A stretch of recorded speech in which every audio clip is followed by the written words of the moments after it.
ఫిబ్రవరి 24 కొరకు CHS Spurgeon గారు వ్రాసిన ధ్యానం చదువుతున్నాను, వినండి. నాయందు మీరును మీయందు నా మాటలను నిలిచియుండిన యెడల మీకేది ఇష్టమో అడుగుడి, అది మీకు అనుగ్రహింపబడును. యోహాను సువార్త 15వ అధ్యాయం 7వ వచనం. ఈ విషయం జాగ్రత్తగా గ్రహించండి. మనం ప్రార్థించేటప్పుడు యేసుక్రీస్తు మన స్వరం వినాలంటే మనం తప్పనిసరిగా ఆయన స్వరాన్ని వినాలి.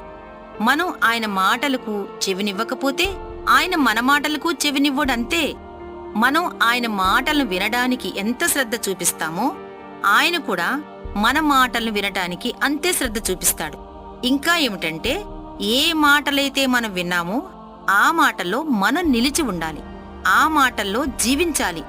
ఆ మాటల తీవ్రత, శక్తి మన ప్రవర్తనలో కనబడాలి.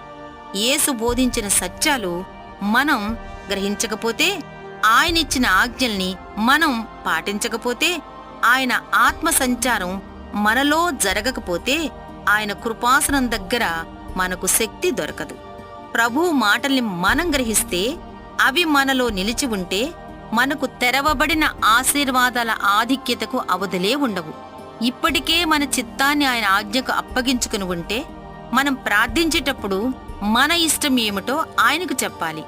ఆ విధంగా ఏలియాలు పరలోకపు తాళపు చెవులు కలిగి మేఘాలతో వర్షించకండి అనో వర్షించండి అనో చెప్పగలిగారు. 1000 మంది నామకార్థ క్రైస్తవుల కంటే ఇలాంటి ఒక వ్యక్తి శ్రేష్ఠుడు కదా. సంఘం కోసం, లోకం కోసం విజ్ఞాపన చేసేవారంగా ఉండాలని, మార్టిన్ లూథర్లా దేవుని చిత్తాన్ని గ్రహించే శక్తి గలవారంగా ఉండాలని ఆశిద్దామా?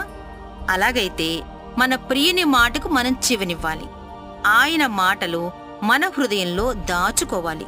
శ్రద్ధతో విధేయత చూపించాలి. ప్రభువు మాట శ్రద్ధగా వినేవారి ప్రార్థన శక్తివంతంగా ఉంటుంది.